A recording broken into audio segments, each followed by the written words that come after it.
Basically what I have here is the frame back from the sandblasters. What he had done was basically did the whole internal bit of the frame inside and kind of out underneath, but left the outside of the frame rails kind of the same patina or, you know, kind of surface rust look. But basically we're leaving that, and then I will rust convert it with that Galmet and, you know, make it match the body itself. But what I need to do is get this straightened out. So there's a few problem areas. I just ran over to the print shop, got the blueprints to the 1932 frame, which was great. So I'll be able to use this as a reference point to set up on the table and start doing a few repairs. All right, so as you can see, these frame front horns are actually quite a bit twisted and bent, which is pretty standard from being from 1932. So what I need to do is, we have some little addressings here that need to be done. Looks like someone's used an arc welder back in the day, which is not a bad thing. But we're gonna clean all this up and make sure everything's structural and safe, and I will remove these old rivets, and then we'll take this crossmember out. On this side, there's actually two bits where something's actually been torn right out. So I've got two areas that I will use these as reference points. That one's actually torn as well.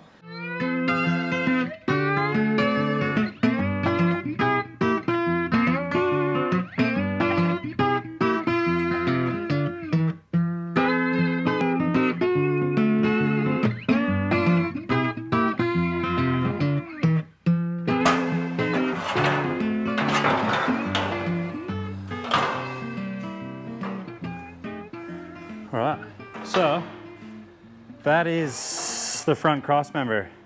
And as you can see, don't know if you can quite see that, they're cracked. That one's cracked. That's cracked. That one's really bad as well.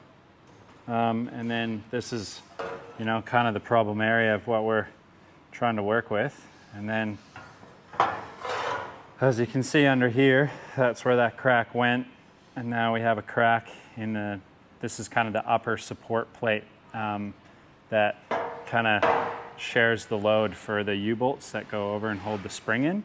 So what I'm gonna have to do is, I could probably get away with just putting a weld on that, but I think what I should do is probably grind these rivets off, pull this plate out, remake one that doesn't have the crack in it. That'll allow me to get to the back side of this, and I can clean all this up and try and re-weld a little bit of a section that needs to be put in. And then these I'm gonna have to clean up with the wire wheel. I'll probably use the Dremel and kind of carve them out a little bit, and then I'll just do a few passes on those as well. So she's pretty buggered.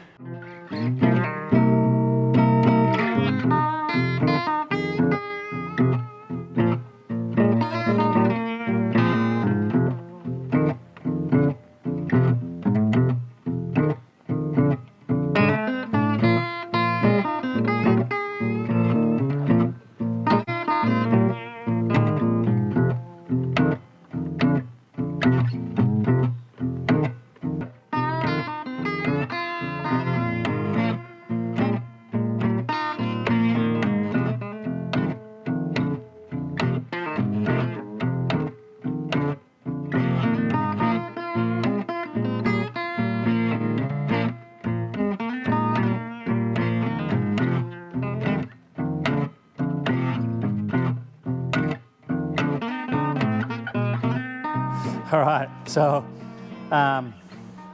where the original weld was, the two panels were kind of like that. So I've actually just cut and kind of straightened them out. And then what I'm just going to do now is just make a pass with the MIG, grind that smooth, and that's part of it done. So nothing too overly complicated, just trying to get it a little bit straighter so it sits better. So.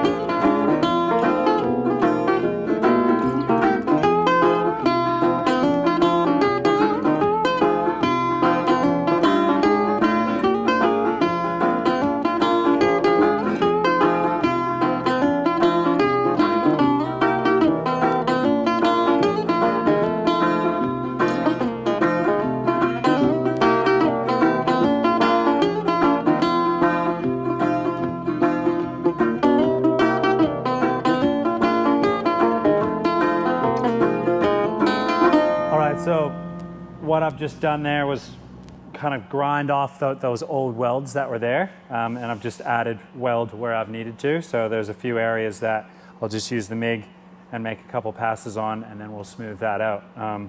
You could use the TIG welder as well, but this just makes kind of quick work of it. So.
So what I did was made a few passes on here and kind of built that corner back up that was pretty low. And then as well as just a little pass in there, we cut and kind of blended that out a little bit better. So now it's nice and smooth. On the inside as well, rust treat this, we'll make that new plate, stick that plate in, get that in there. And then, yeah, we'll paint this with some primer on the inside and outside so it's sealed. And then we'll get those rivets done.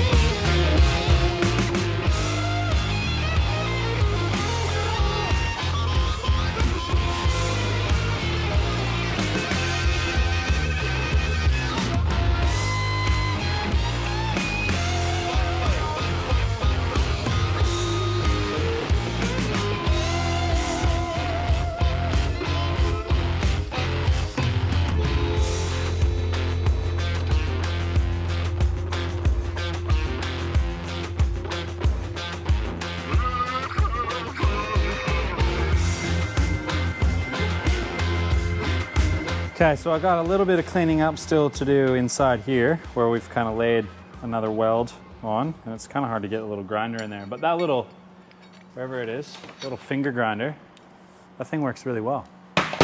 But I'd mentioned that I was going to build another one of these, and I don't really think it's necessary. I've beveled the edge. I've left enough original material there to know exactly where they're going to go back together.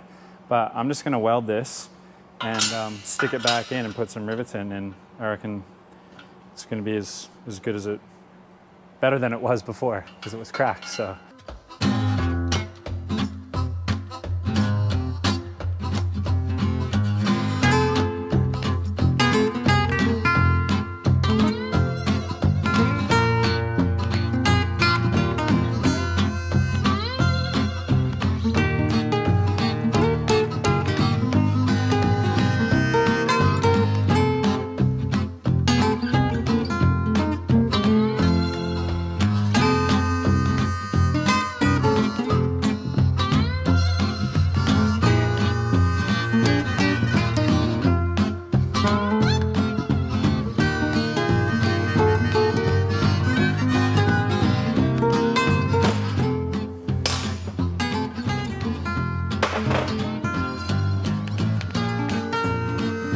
Okay, so as you can see, I've just used some bolts, put these through, and now I have an area where I can weld this up. And then everything is sitting as it should. The holes will line up, basically stick it back in, and it was as, you know, it was originally. So yeah, there's many ways to do this, but I think this will be just fun the way it is.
Basically what's going to happen is that's going to drop into place like that, and then we will put some rivets in it. So what I think I could do is just put them in and actually just plug weld them from the backside.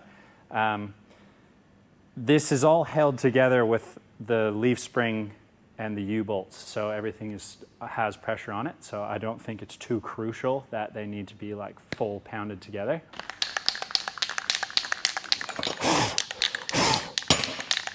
So this is just a little bit of Metal Shield, Dulux, Etch Prime.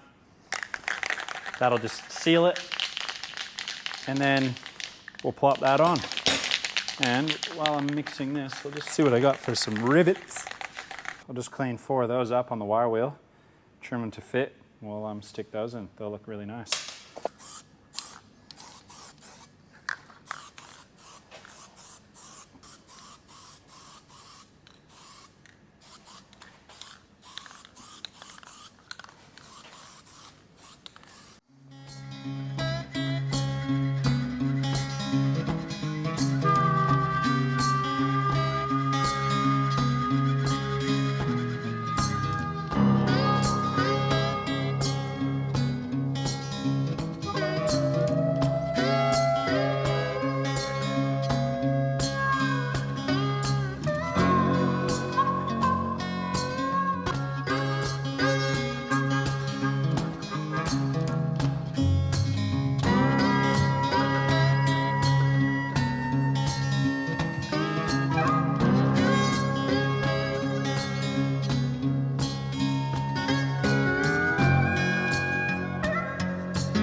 Okay, so you can see we got them all welded in.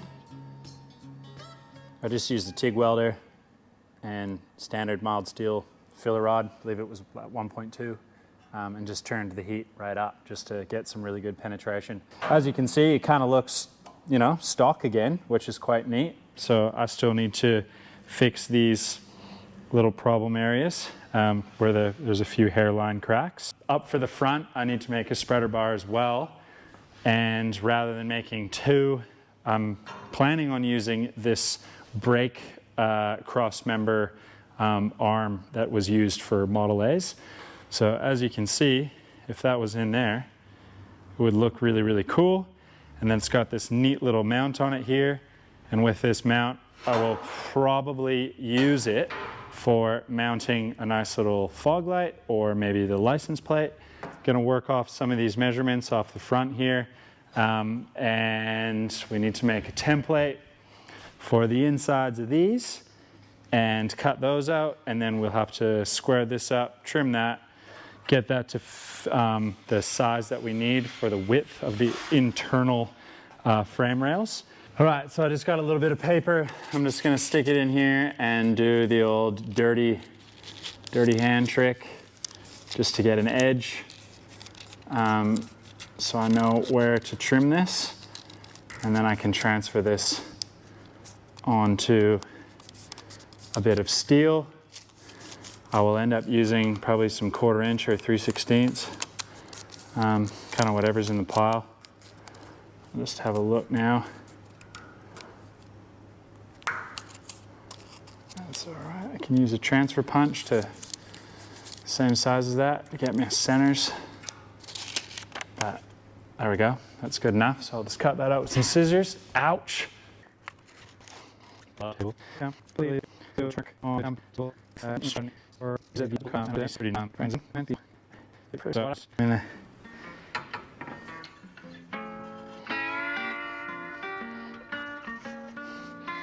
in there and one down in here.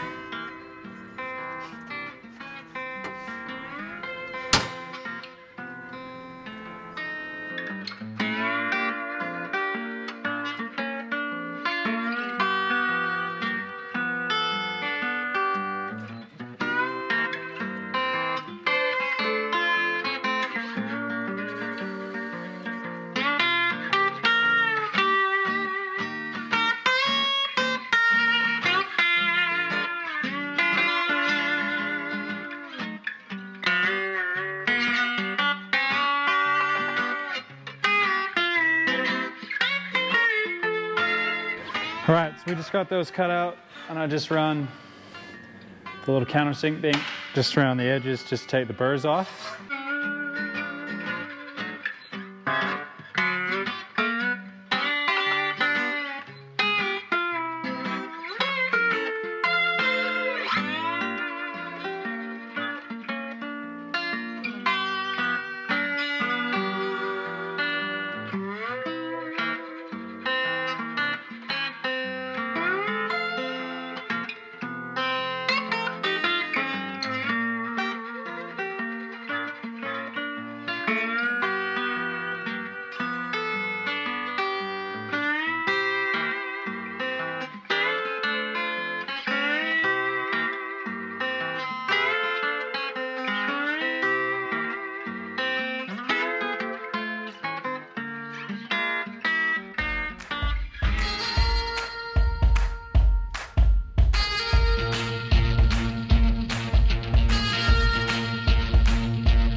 So it's just got a quick, made a little jig, nothing simple, just squared everything off.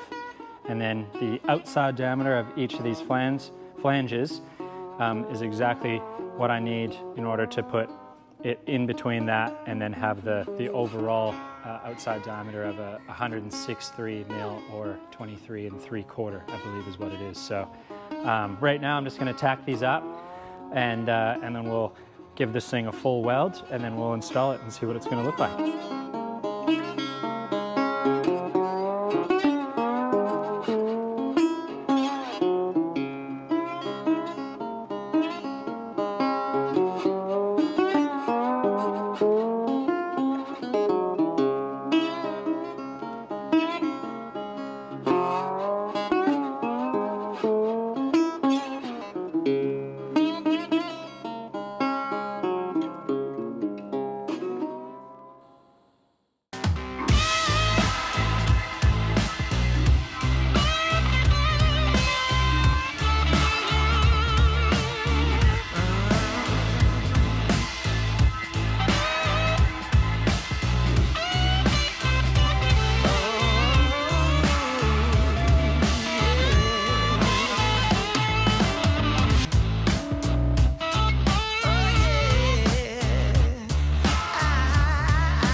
That's cooling down. We're gonna finish this off. So what we still need to do is weld up these hairline cracks that we have on all four corners. So I'm gonna wire wheel these now. I'm gonna drill a little hole right at the end to stop where the crack is. And then I'll Dremel these out a little bit with just a little carbide bit. And then we'll just do a little pass of the TIG on these. You got me acting out. All tenderness is out the window. What you do to me when the cold bites blue is straight cool.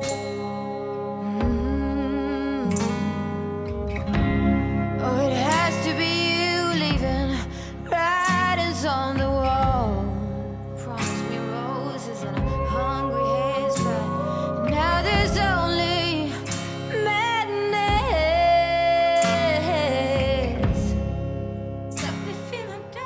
So I'm gonna use the little carbide bit and this little guy as well, because I can kind of just come on the inside of the crack a bit.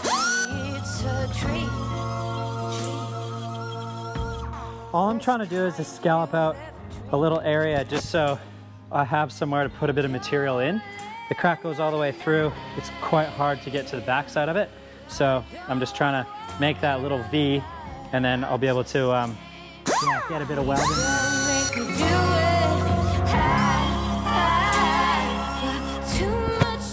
So that one actually didn't go all the way through to the backside, so I don't really need to drill it, and the rest of them actually go straight into the hole. So that's a good thing. Just means I don't kind of have to pre-drill the little holes, but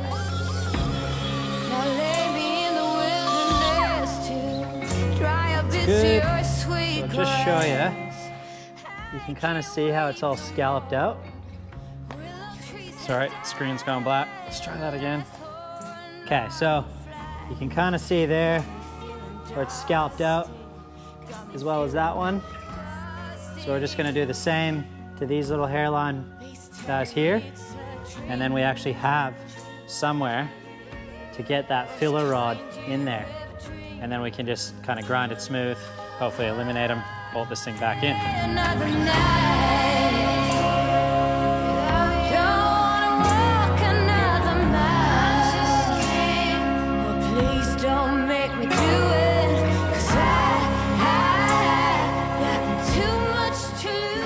So now you can see where I've ground that one out. So now we're gonna weld this. When you're TIG welding too, get comfy. Don't just like rush into it. I always do, but say that. But yeah, get that position right. Get it where you feel like it's a nice spot. That tungsten's sticking out way too far.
So those are virtually gone.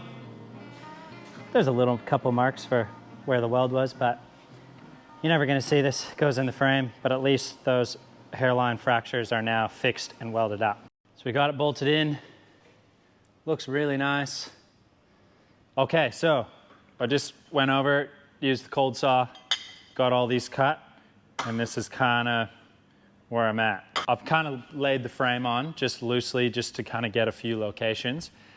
What I'm gonna do, I'll pull this off. I need to get these square. I am gonna run a center line through each of these, and I probably will just use the grinder and just run like a little line in it, even so that it's kind of like embedded in the metal. So if I'm wiping anything or grind something, it's not gonna take away that center line. I have a center line that I've ground straight all the way down the table, and I have one on center this way as well, so vertically and horizontally. Then we will just tack these to the table, and then I'll get these set up, then we'll tack these on, we'll get these set up, tack those, then we'll get the frame back on here. I still need to make a rear spreader bar, so I'll do that quickly. And then once we kind of have all that done, we can kind of start to go, okay, what's out of whack, what needs to be fixed. Obviously we know that rear cross member needs to be removed. So as long as we have that in and we build a few cross braces across that, the frame can't go anywhere. It's where it's supposed to be, you know, as per the blueprint that we have for a factory frame.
Fill the gap.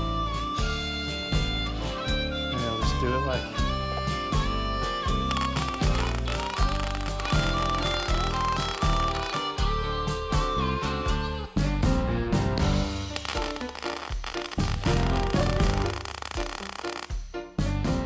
Jump around a little bit so we're not distorting anything.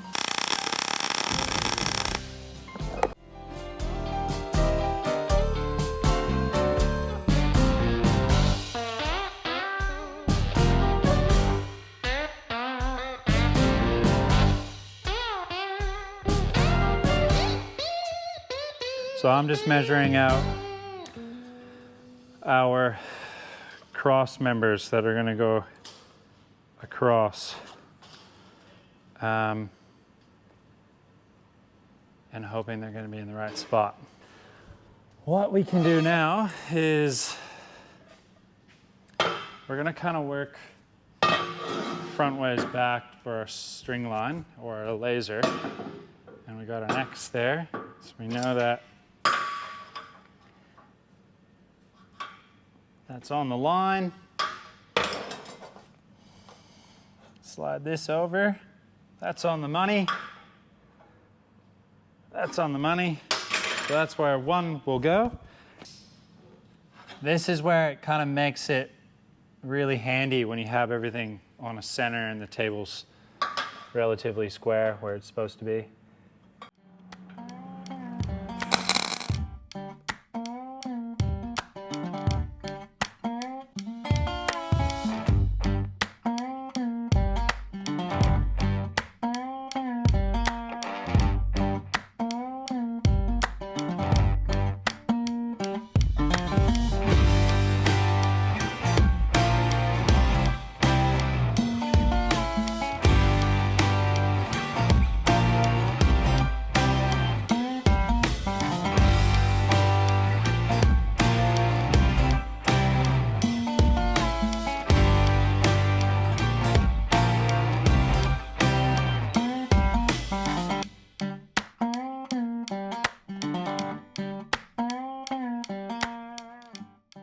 As you can see, there's a bit of a twist in the frame, but that's okay. So what I'm planning on doing is running 4 of these blocks after I bevel the edges. So these are going to go under here, like that. One on this side. And then hopefully this will get us to where the bottom of these frame rails are. They have a lot of curve to them, but the bottom should actually be level, or the top, sorry, if we do this properly. And then what I'm going to do is I'll actually add a little bit of flat bar here and on the outside, so then when we do remove the frame, we have a witness area, or a memory of where it can go back into place. So it should lock in, and then we can just clamp it back down again. So what I need to do, I need to run a string line across the center of this rear cross member, straight across to the front cross member, through the K member, and then we need to use a 90-degree angle off the table as our reference point that we have on the table of our center, up to it to make sure that we get this frame dead square to the jig. Then on the back side, we will have something like that. And then we will have one of these, one of those. You can already see a big difference there. So we got a bit of work to do. Actually, if you look back, you can see how on the that is. So what we want on the back side, we should be able to get 6 inches or 150 mil. Yeah, so this side's good, which is kind of worrying, but I do know that this side's got a buckle right there. You can see it where my hand is. So right here has been pushed up, or something's been pulled down. There's a crack. Oh no, that's not even a crack, it's a scratch. But what's happened is this whole frame rail here has literally gone like that. So we need to get that out. So we need to heat this area up, try and put a jack down and try and tweak it up after everything's fixed down into place, so that we can actually get it to be that height. As you can see, this side, we've showed it before, this needs a lot of work. Even underneath, on the inside, it's cracked, it's buggered, it's no good. So this one's gonna be much the same. Probably something like that. Something like this. This one we've kind of already done our homework. We've made the spreader bar. We know exactly where this is supposed to sit. So what I'll do is I'll make a plate that'll probably come off, you know, say even if I did something like that, or run a bar straight across, that would tie these ends together. And then I'll make a plate that'll come up to here, same holes, same outside diameter of our measurements that we will take off the paper, and then we can fix this into place so the nose doesn't move and we know it's dead level.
All right, so I use a little bit of flat bar on the outside and inside. I'll spin you around and show you. It's just tacked into place and inside. And what that's doing is allowing me to be able to remove the frame if I have to, and then I know exactly where it's going to go back in.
can see, I'm just gonna turn the welder off.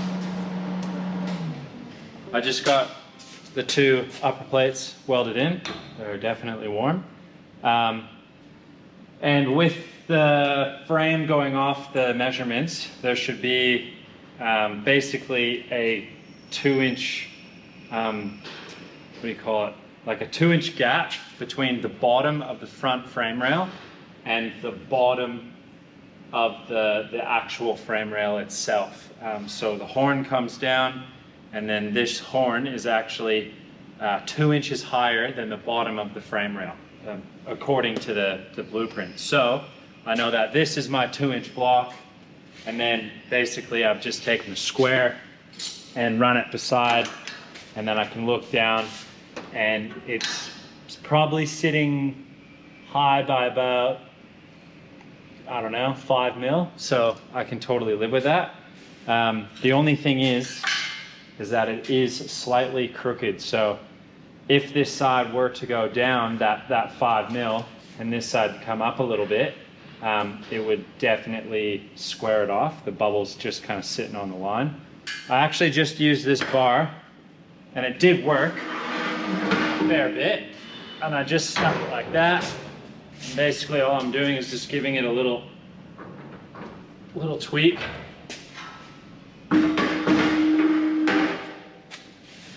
And that's like almost dead on. Probably could just go one more little one back.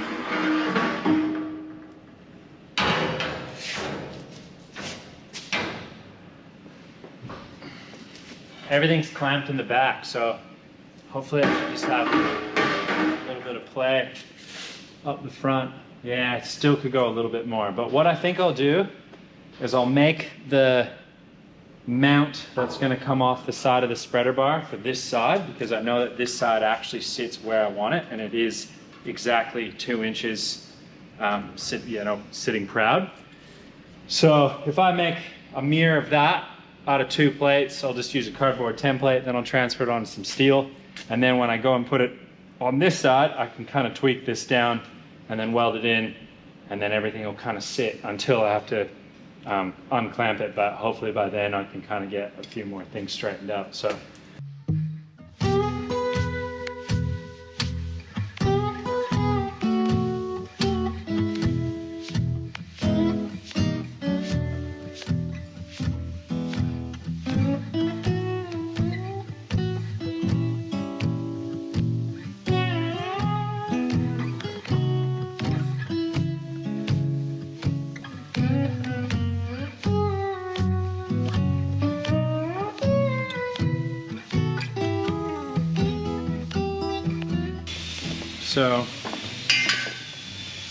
yeah, so it'll end there, go down there, picks up all 3 of these, and then I can kind of just go like that. So what I'd like to try and do now, I might actually just tap these with a ball peen hammer. That'll give me roughly where I want to be without pulling those bolts out. Plenty of ways to do it. Another really good tip would be, if you were really precise and wanted to spend a lot of time, you could spin these down in the lathe and just add a little point to each bolt, and then when you put it on, press it, it would actually put 2 little indentations where the dead center is. So I'm just gonna go like this, hold it up.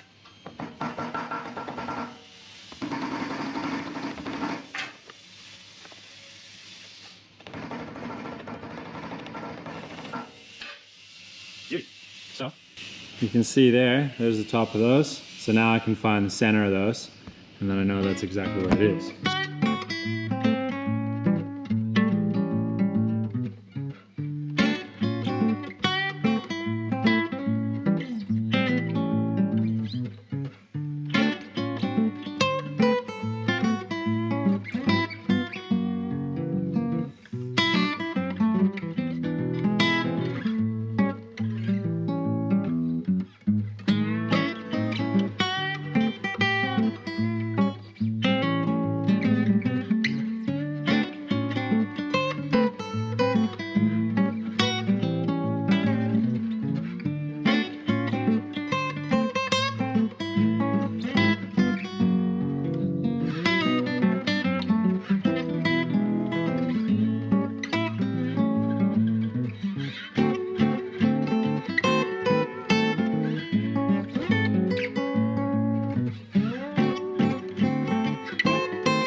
I don't know if you can quite see it. Ben, if you maybe film like this way, you can see how tweaked this is. So unfortunately, this has had some really bad repairs that we've kind of shown quite a few times. And this is supposed to sit a 1/4 inch off here. This one's good. This one's actually not that bad. For how botched that is, it's workable. This one does not sit a 1/4 inch. We're well and truly probably 2 inches out. So there's a really bad buckle right here in this. So I would either have to heat this area up and the bottom and then try and jack this up to try and get it back to where it is. And then I'd have to cut the cross member out to redo that back section because that's bad. And these are all twisted. Like it's not that great. As much as I really want to save as much original steel as possible, I'm going to use parts of this. Yeah, I'm just going to do it. And the thing is where I'm going to cut them, I've just scribed a line over here on this side. So the Model A Roadster body is basically going to go like that. It sits on top of the rail, and then this kick up goes through. So you're only going to see that much of reproduction rail, and then this bit, and then I'm going to have to cut this off anyway. So I have them. I'm going to use them. I'll cut this off, and you know, maybe we'll use this for a later date or something. But for now, for what we need it for going up inside the Roadster body, it's going to be perfectly fine.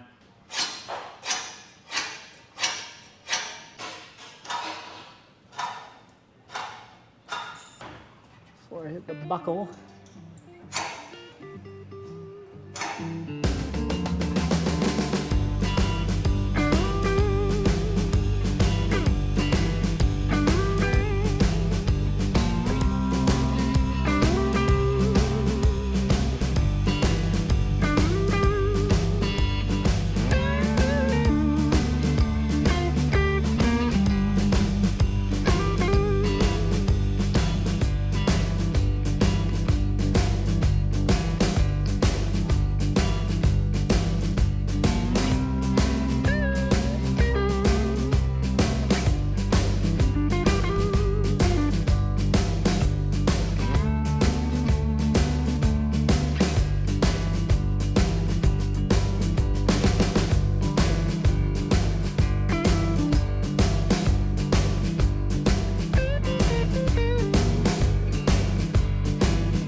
So what I'm going to do is just put a piece on the top and bottom of this, clamp it, get these square to the table or the frame, and then once that's done, I'm going to make a little template so I know exactly where, from reference point of these holes, where to cut the other ones. Once those are cut, then I can kind of get them loosely mocked up, maybe even just throw a tack or just clamp it with some material. And then once they're clamped into place, we can kind of see where everything's going to sit.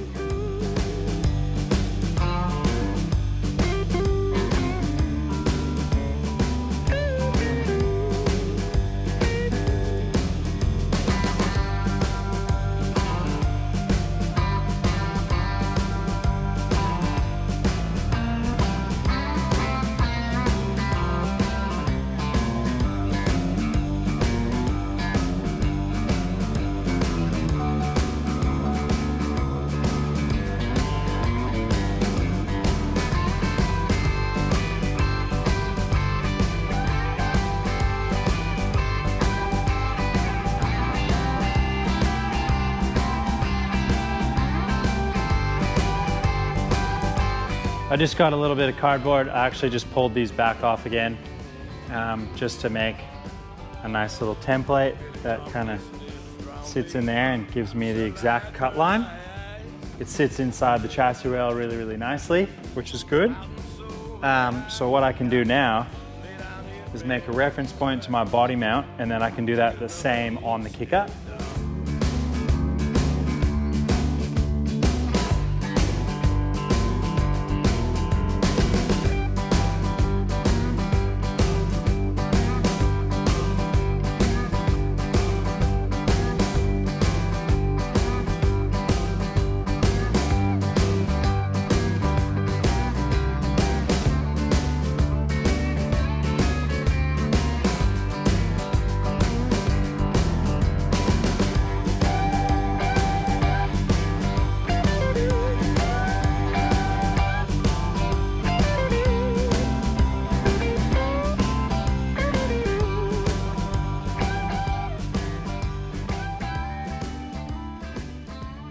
So we got one leg kind of just roughed in. I wanted to just see what it looked like, mind all the million clamps, but I basically just wanted to see what it was going to look like in line with the frame, how it was going to sit, what my height was going to be back here, which it's absolutely perfect. So that was a bonus to know that that was going to line up properly.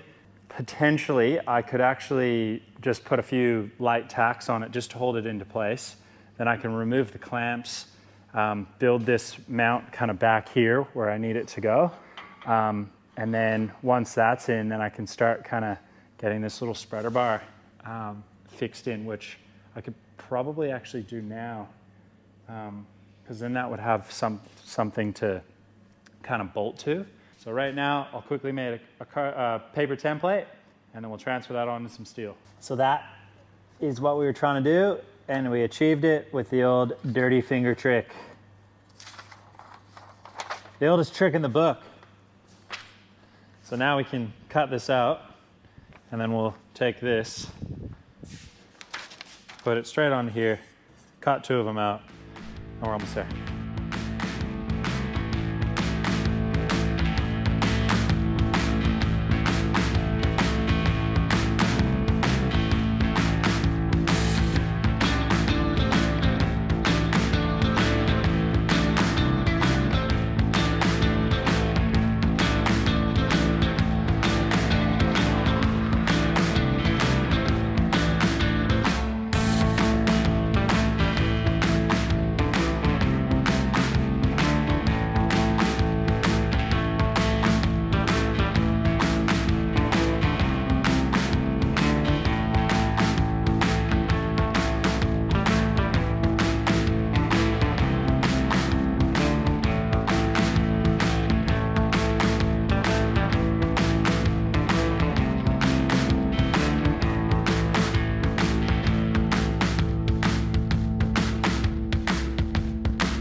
Okay, so there you go.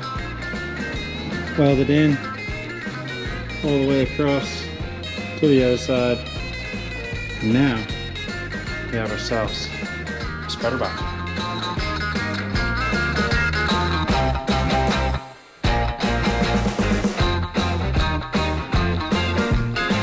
She loves me, yes she loves me, and it blows my mind.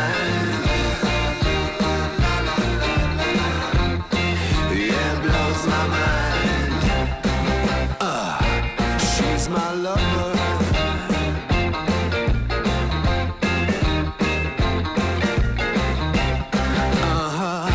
She's my lover. So spreader bar is in. The rear kind of portion of the jig I've welded in.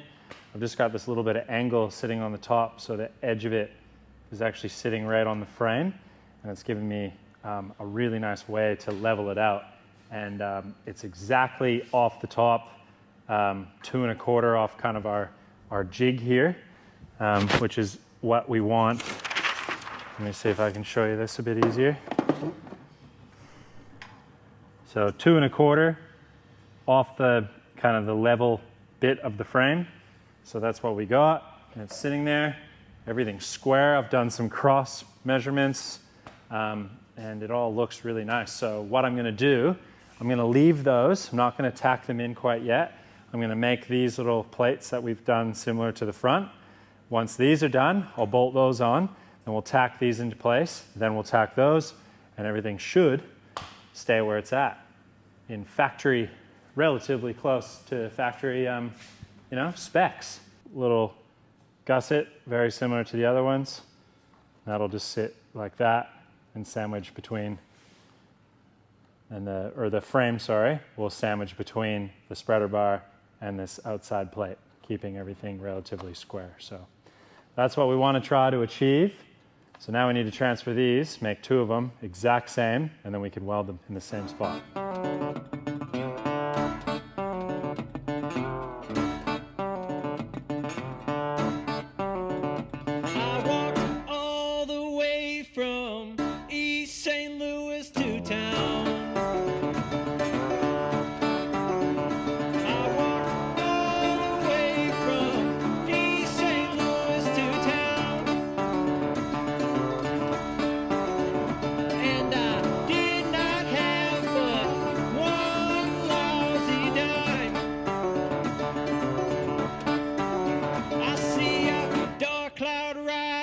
And I wonder what's gonna come of me. I see a dark cloud rising, and I wonder what's gonna come of me. And now, when I die, won't you please remember me?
so our cross reference is a mil on each side. So let's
she is bolted in. Back to factory. Now we can weld this up. I have a nice big piece of copper, about 10 mil thick. I'm gonna put this on the back, clamp it in just to make sure everything stays square. And then we're gonna weld these up, smooth them out so the outside is finished. Then we'll do a pass on the inside. Definitely, you know, this is probably the weakest way to want to do a frame replacement as I've done here. You know, there's probably better ways of doing it. You could kind of run it more, you know, like on an angle that way. And then, you know, your force is a bit different, or vice versa on a 45 degree. Even, you know, the way a cricket bat's kind of put together, where you kind of have it set up like that. That would work really well. You could kind of do like a 90 degree. And you know, you just have like a really nice kind of pass all the way through. Even kind of rounded. You could do a rounded one as well, something like that. Or a nice step, kind of the Z kind of shape like this. That would work really well too. It just definitely makes it a lot more strong and rigid. But I purely just did this because, you know, I just was running with the thought that I had in my mind. And yeah, I've done plenty of these on like multiple different swaps, and you know, I really try and not just do a straight up and down cut. It will work though, not saying it's not going to. When we fish plate the back of it and finish it all, it'll be happy as. So I'm definitely happy with the way it's going to turn out. So, but yeah, just a bit of food for thought. So you can see I got that copper channel clamped in, everything's nice and square. I've gone and just done a little pass right on the inside. And then what I'll do is kind of just move around a little bit. I'll probably do the top now, and then we'll get this fully welded up.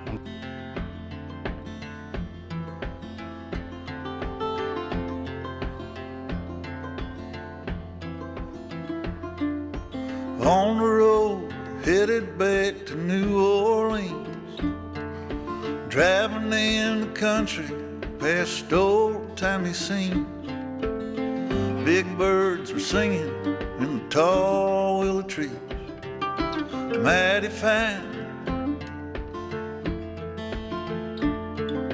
3 words written on a paper bag.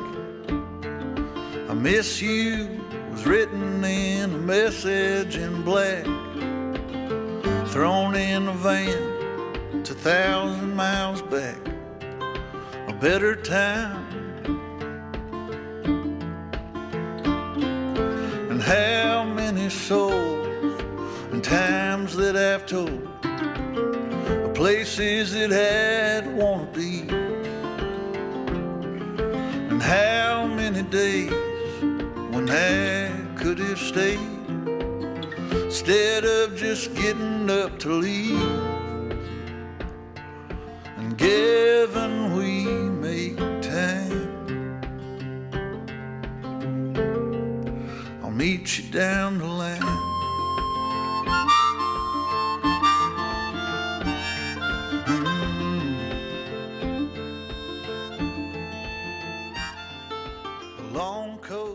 We've got these welded up. Looks pretty nice. Once they're blended in, inside I was able to get a big pass. Just haven't done the upper bit, so I'll wait till the frame is flipped over and then I'll be able to just weld the inside.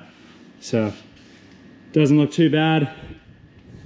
This side looks all right. I could almost maybe do like another pass just to kind of fill these little bits that you can kind of see, but I'm not too fussed at the moment. I think that looks fine. So now that, you know, that's kind of bolted in, these are welded in, you know, we're next step closer. So now we need to put this guy in the front, but before doing so, I need to fix these problem little areas. So this is obviously where the front shock used to mount to, and obviously it's just torn out on the frame. You can see it on the inside. It's torn and cracked.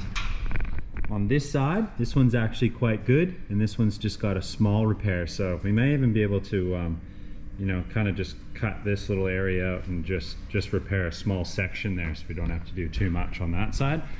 But this side, we have 2 pretty good little areas here, and one of the cracks actually goes to about there, and this one goes to about there. So I'm thinking doing like a little setup like that.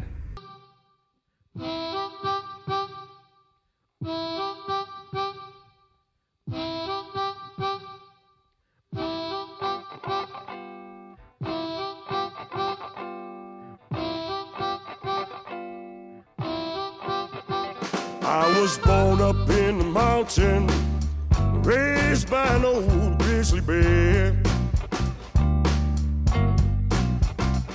I was born up in the mountain, raised by an old grizzly bear.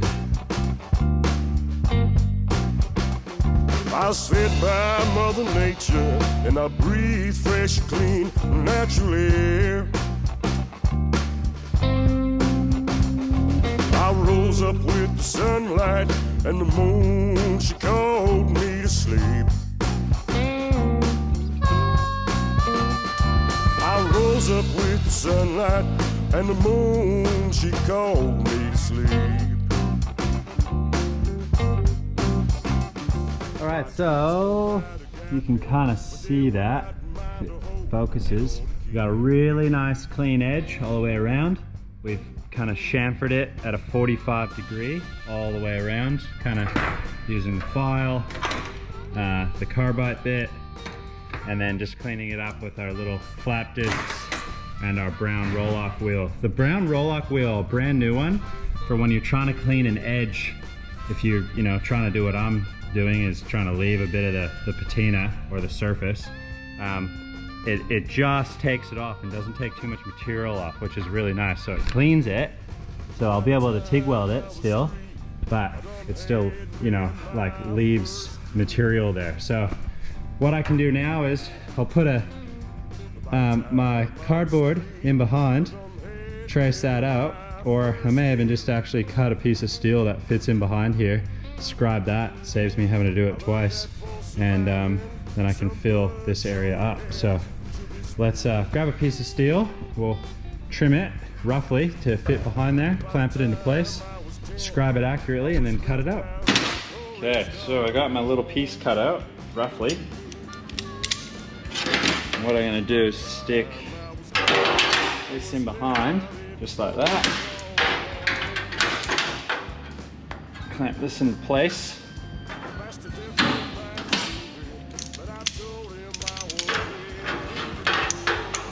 That way we know we got a nice tight gap. And then I'll grab my scribe. So I got my little scribe here. What I'm gonna do is just go around.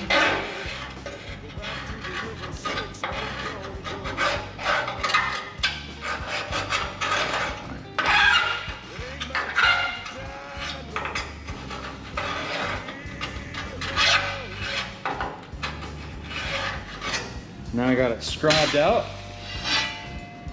I'll just move that piece. I'll put a little arrow with the scribe. And that's up.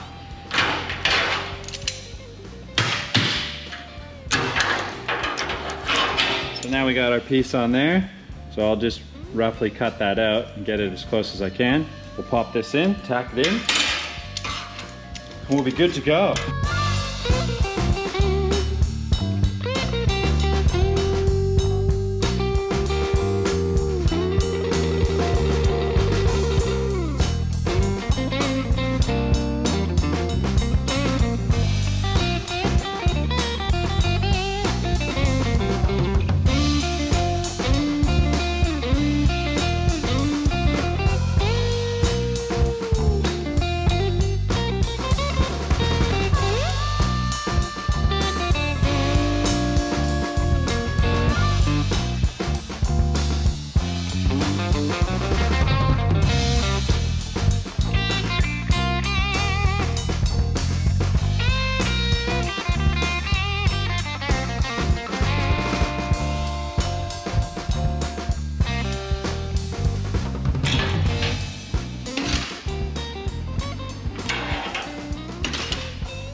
So that's nice and definitely nice and smooth, which is great.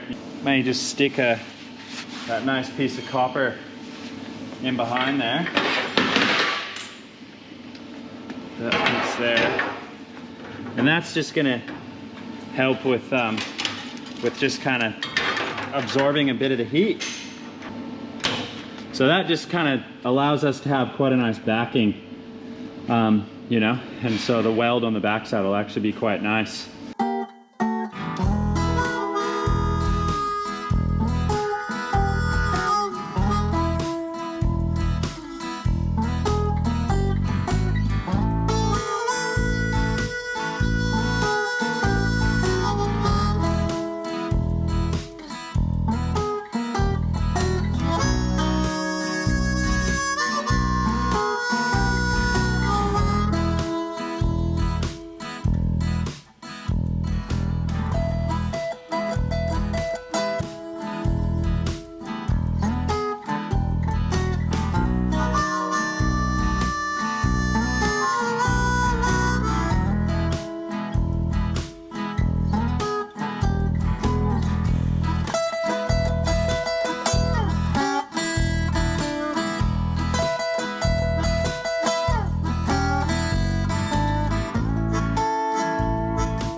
So same thing I did on the outside, we've done on the inside.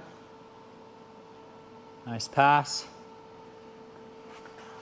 We got that copper piece on here, and that really helps to just keep everything straight and dissipate that heat. You know, this really absorbs it. So nice and straight, helps out. Should come out really nice. So here I've just welded a couple areas that there was just kind of like a bit of like where it kind of pulls the material. So it's a little bit under, and we've just filled those up. So that there is basically finished. So it looks really nice. It's super smooth. I need to make a simple boxing plate that'll go in here just to help strengthen up this area where we had to do a little bit of this frame repair. So I want to make this look like it hasn't been repaired, and I want to make it look like the boxing plates we're about to put in were done by factory. So what I'm going to try to achieve is making a wood buck.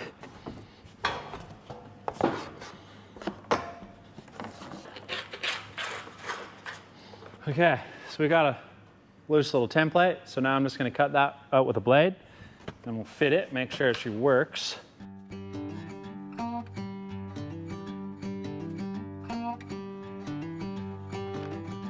Okay, so now we got our piece. So I just want to make sure. Then what I need to do is remove the material on the side of the frame so it sits in, plus the bent, or the bit that we're going to fold over on the buck that's going to fit in there, which is also 3 mil. So essentially we need to take 6 mil off each side. May even go 7 mil, just so we have a bit to work with once it's folded. So I'm just going to run a little scribe line.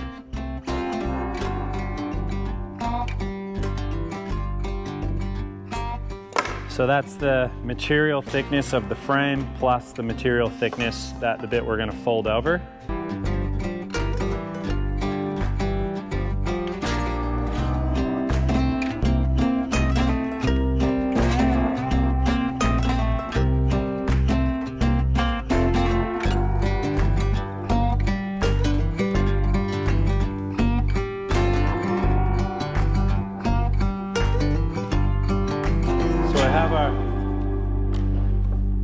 Nice little piece here,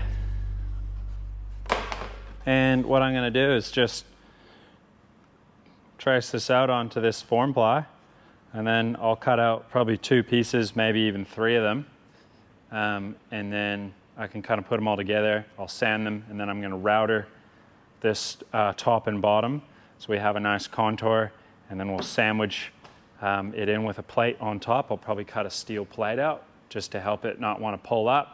And then we're going to screw this straight down into the board itself, and then we'll be able to make a buck. So.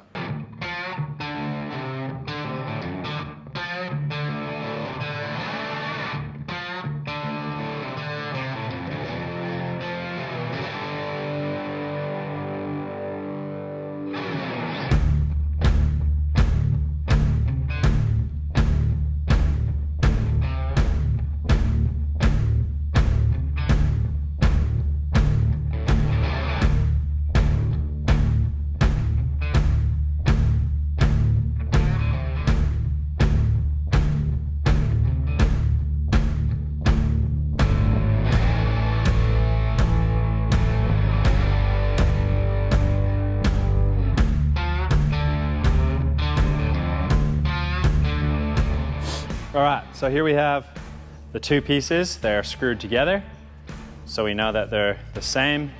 They're equal all the way along. I just kind of hit them with the DA and 180 quickly just to smooth everything out. So what we need to do now is I need to use the router and radius the top and bottom on both sides for a left and a right side. And that's just going to allow, when we go to sandwich the metal between here and our upper plate, that it'll kind of have an edge to want to roll off of when we're trying to hammer it down. So this would work like really well with thin sheet metal. I'm unsure if it's going to work with 3 mil, but we're going to have a crack. I'll just be able to use the oxy and acetylene to warm up the edge, and we can just kind of heat and bend that down. So I think that should be good, just 2 of them. I don't think we need to allow a 3rd. So what I'm gonna do is try and find a die. So we got our router and our bit in there. It's got a nice little radiused edge on it. So that'll kind of give us a nice little piece to work off of. And I'm just gonna do the top and bottom. And I'll set this up, make sure it's in the area where we want it.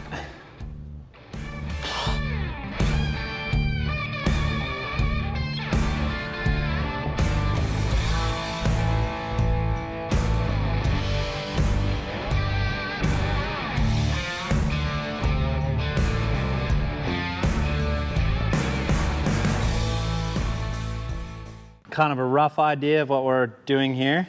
So we have it up there. I've allowed a little flange to come out so we can have two little rivets, and that'll kind of connect into the cross member.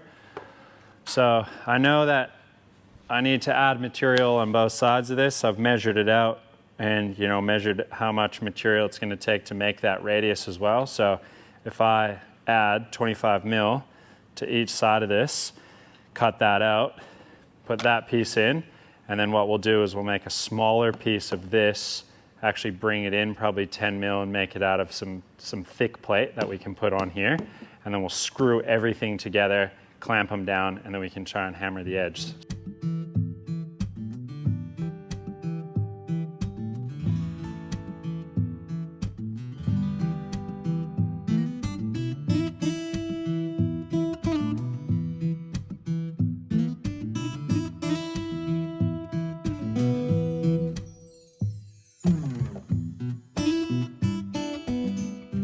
A 10 mil sheet that I'm going to utilize for the top piece. I actually want it to be 5 mil smaller.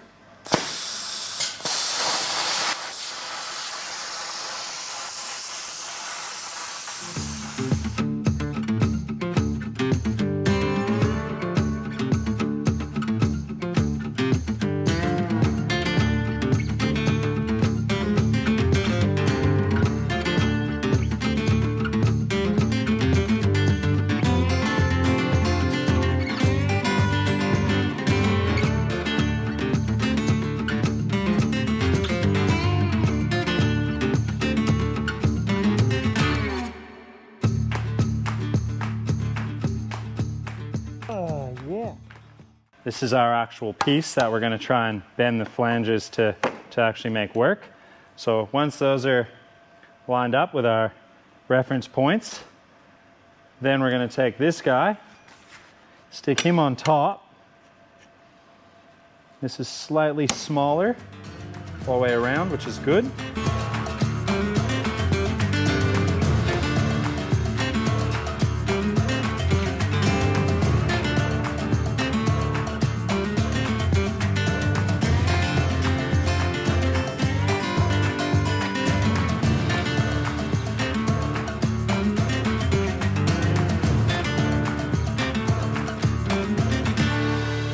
All right, I'm gonna try and see if this will work by connecting it to the vise. I have no idea if this will work.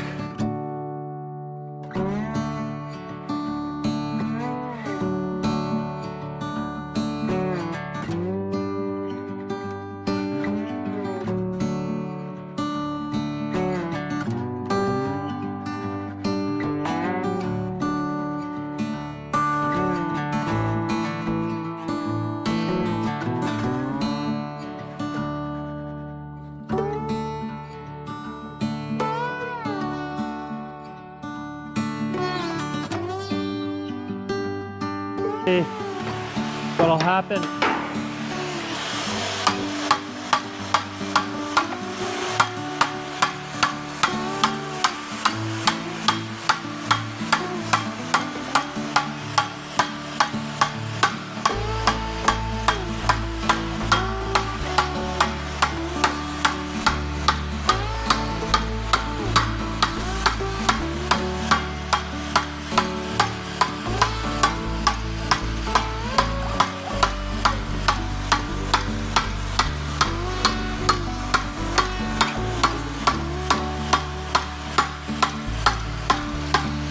So the thing is, where I have this bit here where it goes in, there's gonna have to be some shrinking done. There's too much material. So I don't know if it'll work or not. But if we can get it close, even if I have to do a few relief cuts and then weld them.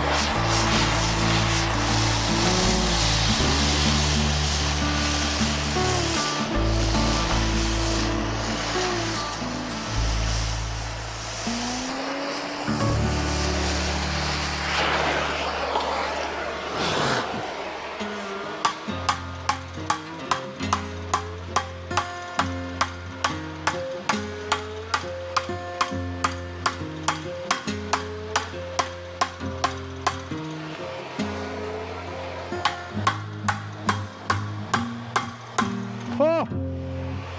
Put a mask on, everyone.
Well, that bit looks really nice.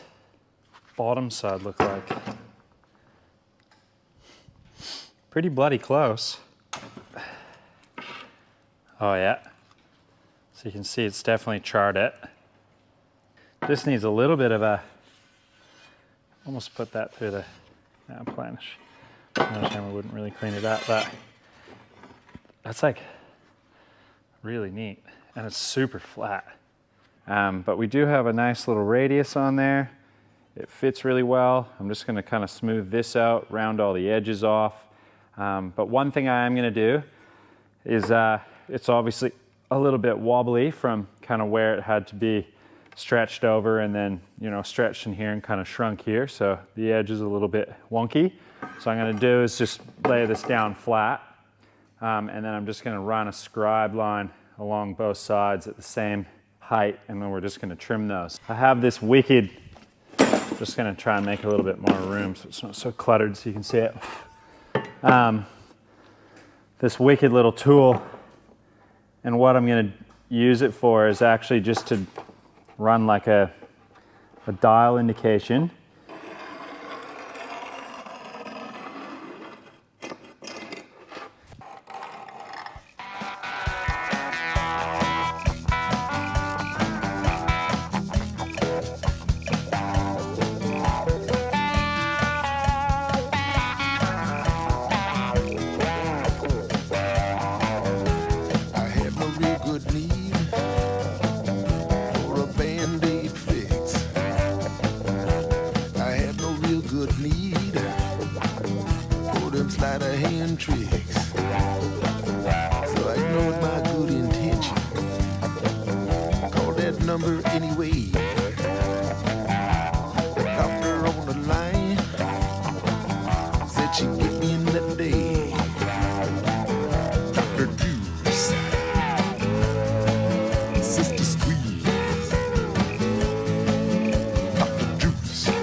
gotta pay.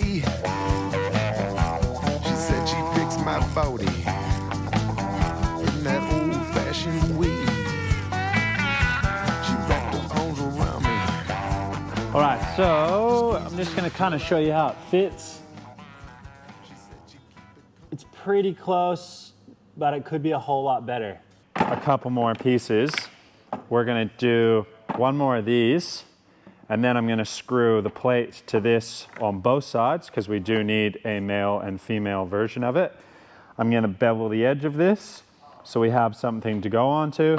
So when we put our material in, this is actually gonna be the plate that it's gonna be screwed to. That way, I'll have a nice strong edge to be able to kind of hit with the hammer to form it properly. And that should kind of do the trick.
Now we actually have a nice solid piece along here.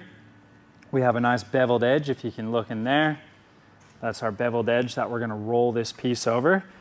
This is our top, so our top is holding everything in place. And what we can do now is clamp this down. We can heat up this edge here, and then we can hammer it over, and fingers crossed it actually works this time. So that form ply that's in here, I'm assuming is still gonna probably get really warm, maybe even catch a light again, or just kind of smolder. But because we do have it sandwiched, hopefully it'll just kind of hold its shape to be able to get two sides out of it. So it will hopefully not look like that one. So what we can do now is I'm gonna clamp this one back over on our vise, our little setup that we had last time. And we are gonna try and hammer this one out and see how it turns out.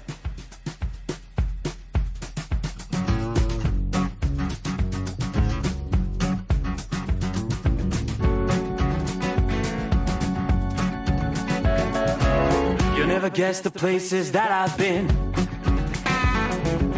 You never guess the places that I've been. 'Cause everything is like a dream, yeah, but only in that dream that I live in. I'm never gonna let the day begin. Never gonna let the day begin. 'Cause everything is like a dream, yeah, but only in that dream that I live in. Oh, don't wake me up before before you go. And I'll just make this bed my home. Oh darling, please just let me sleep. Give me my dreams.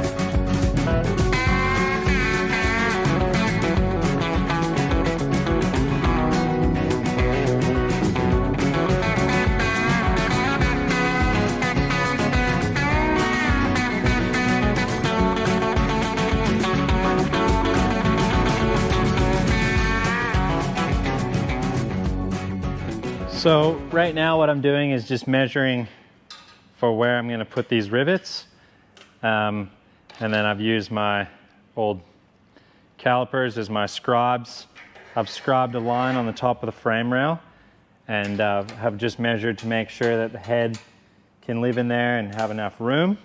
And then I've just divided it by 3 and came up so I have 4 rivets that'll actually hold this in top and bottom. So what I'm going to do right now, just going to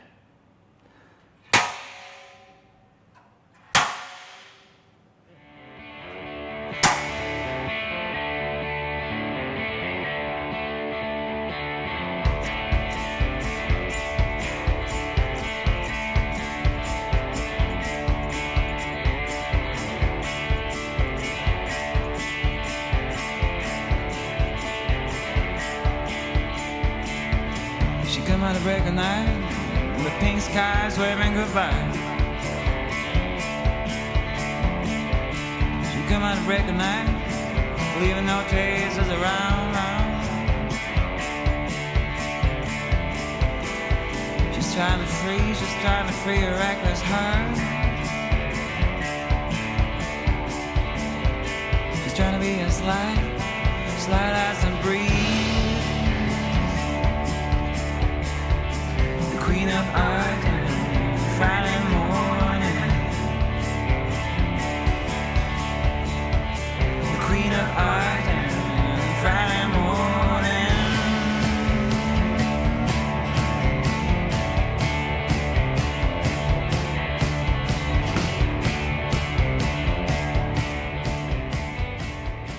what I have, a little solid rivet. It has got a 3/8 shank on it, which fits perfectly in our 3/8 hole that we have. And what I'm planning on doing is actually putting these in and riveting them into place in order to make it look kind of like the factory rivets. So unfortunately these ones are a little bit bigger, but it's just what I had. I have quite a few, like several containers of these in jars. I've showed you these before.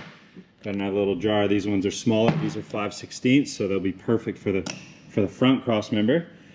But what I'm doing is I'm trying to make a rivet tool that I can put in my little pneumatic hammer.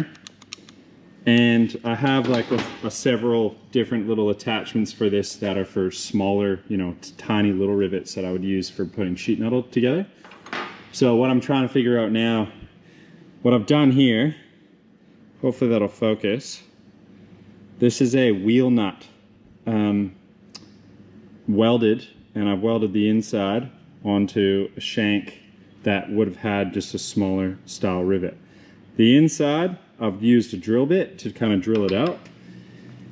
And then what I'll do is I'll just put this in the vise so I can show you a bit easier. Hands free, sorry. Okay, so I don't know if you can quite see it.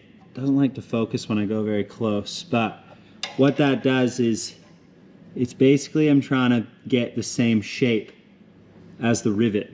So when I use my buck, the back bit, this is my buck. I've kind of drilled a little hole out as well. Probably not necessary. I could just use the flat bit, but I am trying to achieve kind of a dome on each side. You know, the buck up in the corner there, and then I can use put the shank through and then hammer that out. Gonna fire up the torch. We have our rivet. I'm prone to dropping this, so I probably will drop it.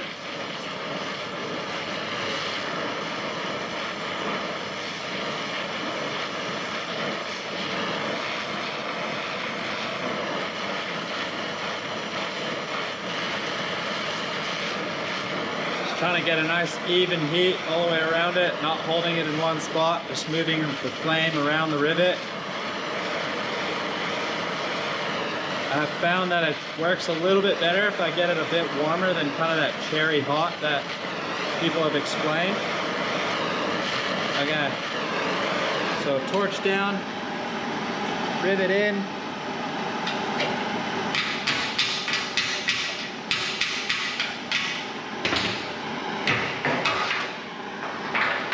Okay, rivet's on. This is actually cooling down, so I'm just gonna quickly heat this up just a little bit. I couldn't get it quite in the hole fast enough, so. Okay, and on.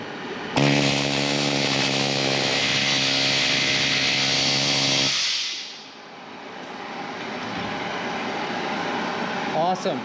I might just do it a little bit more. If I can just heat up the head.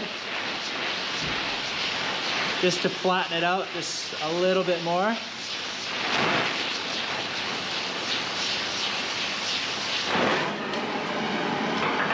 Lock on the back, holding it tight.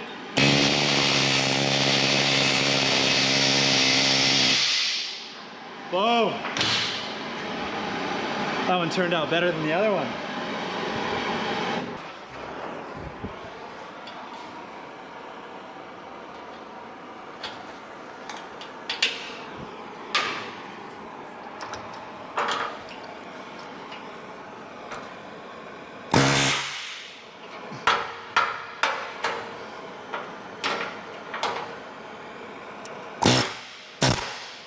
Okay, that one didn't quite work. I didn't have enough force on the backside, so it kicked back out. But I should be able to just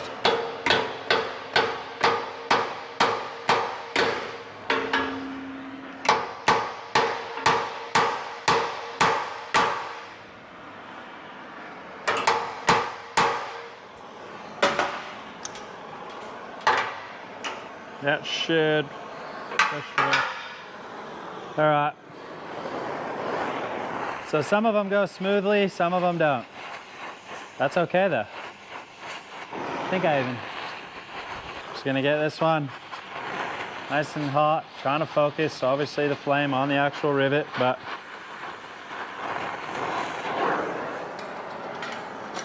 down.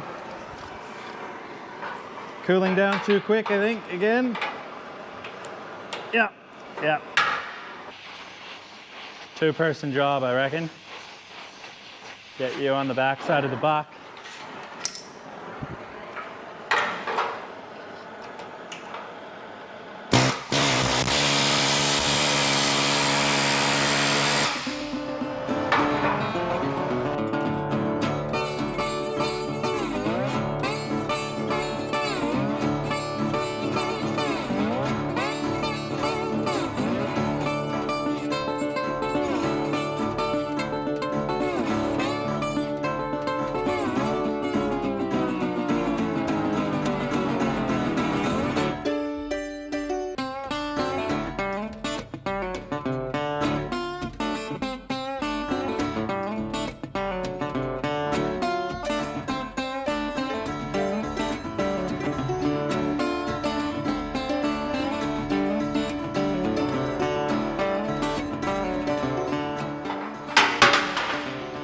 Next time I hobo, gonna have my woman by my side.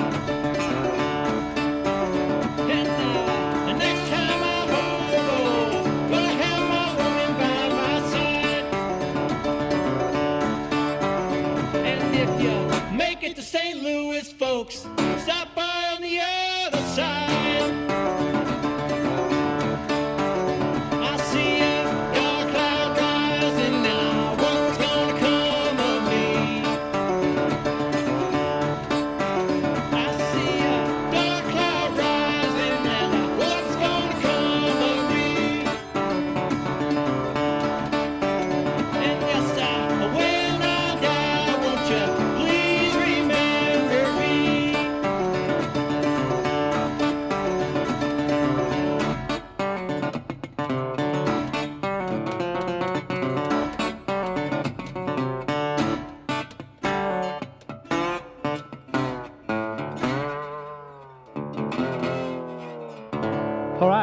we got them all done. They all look really nice. What I'm going to do is just quickly throw the wire wheel on the grinder.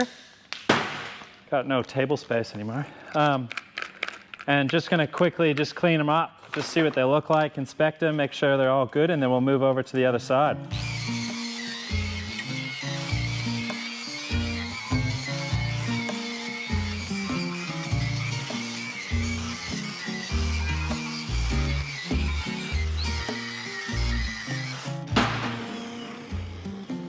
Looks f***ing awesome.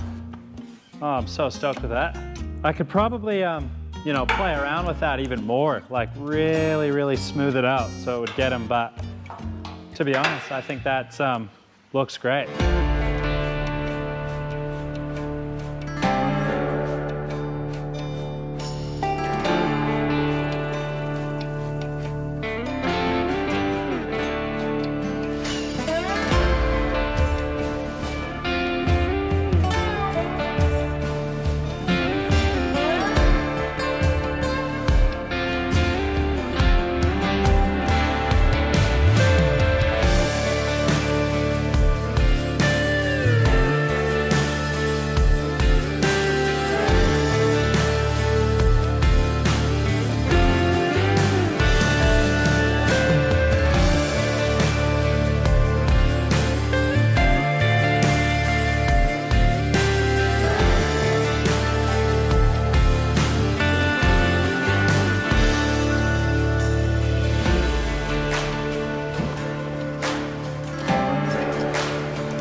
Okay, so Moose, you're gonna be on Flamin' Joe. What I might get? Yeah, so we'll do this side. So you jump up there, Ben. What we're doing the rivets again, but we're actually doing a three-person job finally, which is great. We got Moose on the torch, cameo, our best mate. Ben's on he's got the big dong. We did make a big buck. As you can see, it's just welded out of a bunch of crap that I had. It's got a nice lot of weight to it. It kind of sits in there, rests up against the frame now, rail, and then Ben can kind of push down on the handle. So we should be able to cram these things in there and get them nice and tight.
Just like that. It's all torn apart. Now we need to do cleaning. Everything needs to be rust treated, primed, and painted. All right, so this area in the back, if you're familiar or if you haven't seen it, we kind of, we bobbed the rear section of this. So we actually trimmed the 32 frame and kind of brought the ends in a little bit. And I think we lost almost like 200 mil from memory, or maybe it was a little bit more. But what's happened is obviously we've just butt welded it together, but I need to make a little fish plate that goes in here, something that looks, you know, quite stylish and looks like it's supposed to be there. And that's just basically to tie in these mounts to this spreader bar. So I want to finish that off prior to doing any painting. So what we're going to do is I'm going to clean this weld up on the inside, and then we're going to bolt this spreader bar in. I'm going to kind of mock out, make a little cardboard template of a little fish plate, and then we can stick those in and then get this over there.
All right, so a few repairs I needed to do to the frame with that back section in those two little cracks right where the shocks always sit. They're kind of on Model A frames, 32, well, any early frame, right where your shocks usually mount to. It's definitely a stress area. What I'm gonna do now is I'm just gonna wire wheel just a little bit of this top surface rust off the bottom of the frame, and then I'm just gonna rust treat it with the Galmet that I usually always use. And that's gonna stay. So it sounds kind of weird, but I'm leaving I've mentioned it before, the outside, top, and kind of bottom of the frame I'm leaving with the original patina that it has on there, just to kind of match the body in the way with, you know, the style I'm trying to build this car. So I had the sandblaster go through and sandblast all the inside of the frame rails prior to all these repairs and the K-member, cross members and stuff like that. So everything's all sandblasted and in a really nice etch prime. So I should be able to just go straight over this with our 2K satin black that I want to paint all the inside of that. You know, the inside of the frame will look really nice and it'll just kind of keep everything and prolong it. And obviously I'm just trying to save and preserve the patina that's on the outside of this frame. So I'm just gonna wire wheel the top of this just to get a little bit of that scale off, and then we'll just go over it with a red Scotchy, some Galmet, and then we'll wipe it off with a cloth. And I'll just clean a few little bits up, get all these cleaned inside here, and this thing is basically ready to go into the booth and get prepped for paint.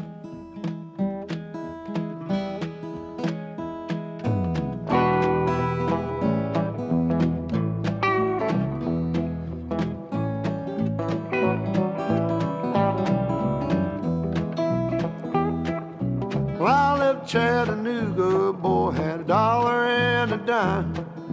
Headed out from Nashville on the Hard Rock Line. I'm working on that old steamboat and I learned to ride and steer. When my feet had touched dry land, how happy I did feel.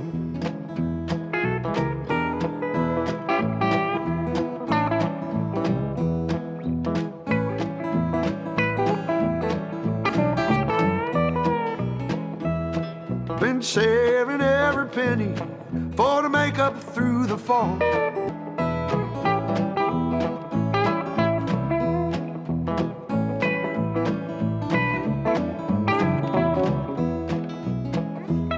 Well, come this time tomorrow, reckon I don't know where I'll be. But if it wasn't for that old sheriff, I'd be back in Tennessee. Playing cards and crap games, not looking for the score. And if I ever get back home again, I'll never roam no more.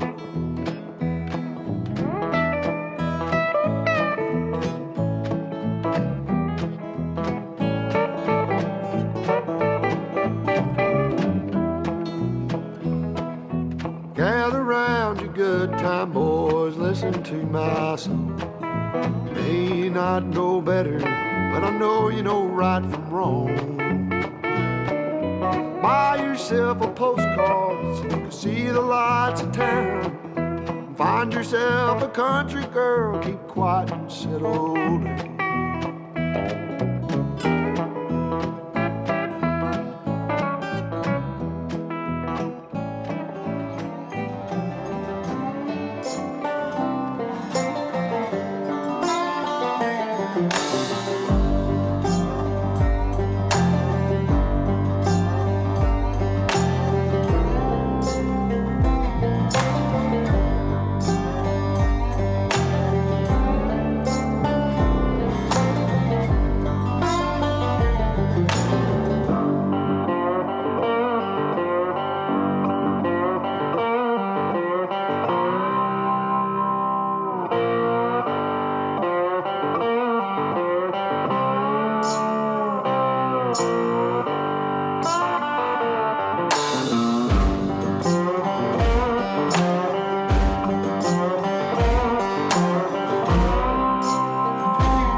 it definitely looks a little bit different now as a full roller. You know, a lot of that footage was old footage, but it was just really neat to sort of compile it all into one and show you guys, you know, kind of the process of trying to, you know, breathe some life back into a 93-year-old frame, and, you know, essentially a 1932 frame. They're kind of the on the top of the list as far as a traditional hot rod is built using an original frame. And a lot of the work that was done, obviously I was trying to do, you know, you saw me use the hot rivets, the hammer forming, trying to create those plates, you know, that would be something that Henry Ford would have kind of done, or, you know, probably looked and gave me the nod of approval. So I didn't want to modify too much crazy stuff or alter it in kind of a way that wouldn't have been done. You did see me sort of bob that rear end. That's purely just because of the Roadster body on there. Those 32 frame rails stick out quite far, but I didn't want to completely take them off. I really like the look of that spreader bar hanging out the back. But as it sits now, we got it to a point where it's a roller. I dropped the heavy 32 axle, just a subtle drop, not too extreme. I think it's only about a 2-inch drop because I still want this to be a bit of a high boy. But I did that in a way where the leaf spring doesn't have a reverse eye. I didn't put a Model A Crossmember in to lower it. There's a lot of different tricks and tips that you can do in order to alter your ride height, I'll call it. And I wanted to leave it high, but I still really like the look of a subtle dropped axle. So I think once it's all set, it'll look really cool.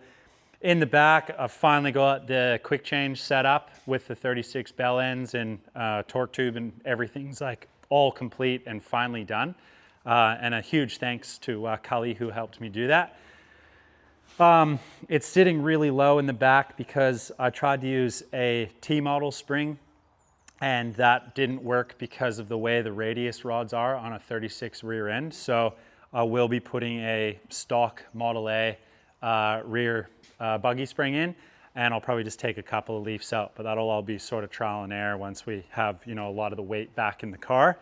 But that'll be good. It is finally on those Kelsey Hayes 18-inch accessory wheels, which are so cool. And then I'm running the Rocky Mountain, wide 5s all the way around, and kind of was able to get a really neat trick from my mate Brad back home, who showed me how to, kind of use a different setup. So there's a lot of really cool little quirks and fun little creations that I've been doing on this car.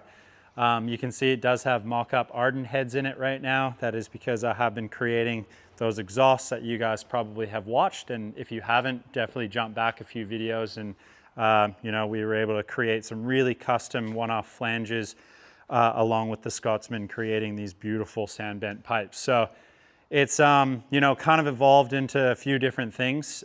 This won't obviously have an Arden motor in it. It's just going to have a standard 59 AB motor that I was able to get some really cool parts. One of those is, if you guys are, into this stuff, I was able to actually get an Isky 404A cam, new old stock, with the springs, the guides, lifters, like everything, which is really cool. So I'm so excited to hear that once it's in here. Tom, thank you so much for, we did a bit of horse trading and was able to get that. But moving forward with it, what you guys will be seeing is I've just been recently home and got another couple containers arriving. They have a lot of parts sort of finish this off. Got the transmission, radiator, another grill, a bunch of really small pieces, a lot of the brake internals, and tons of like the little niddly fiddly stuff. Need to finish off the dash, finish off the rear portion where I stretch the body, and then kind of put everything together. So it's actually really close. It probably doesn't look like it, and a lot of people that walk in here just think it's not close at all, but it is quite close. So if I can get the motor kind of wrapped up, the transmission's already fully done. So once we can mate those, obviously the whole drivetrain in the rear is finished, so we can kind of put that all in. The frame itself is done. You saw that I sandblasted all the inside of it. We left the external part of the frame rail with the original patina, and then I just coated it with like a satin two-pack black paint on the inside. It was just like a wattle product that I used. It covers really, really well, and it's quite durable. That's just to sort of seal it all the moving components under there. I don't really want, you know, everything else to sort of want to go out on it. So that's, yeah, that's going to cover it. You will be seeing hopefully a little bit more of it in the near future, but priority has obviously been this van in the back. You'll probably see a little teaser that we were able to get it running. And that's all going to be next week's episode, where we are going to be getting this thing potentially onto the actual road. But if not, it'll just be, you know, showing the steps in order to get it out of the workshop. And spoiler alert, it did move.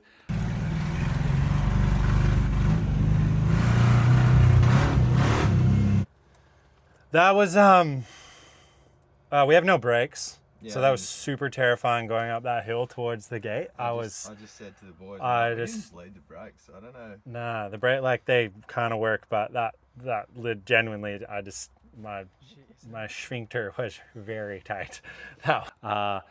You know, there's some funny things that come along with that, but as to be expected with the massive amount of, you know, stuff that we have done to this car and the custom part of it, it's like, yeah, I was joking with Matt that's been helping me with all the electrical stuff, and I, you know, he's kind of going over and above with helping me with a lot more. And just every single component on this has been altered or customized or touched in a way where it had to be fabricated and or machined. And, you know, the amount of hours spent on the lathe, and even just like the throttle pedal assembly, just, yeah, it's just endless hours of trial and error, and it's really cool. And it just felt immense amount of relief and excitement and adrenaline and nervous, and I don't know, it was a mixed emotion. So I was a little bit in shock actually just getting in it and seeing it move. So lots to cover in that next week's episode. So yeah, make sure you stay tuned, but hopefully you enjoyed watching a little bit of the process of getting that 32 frame fully restored and back under the car.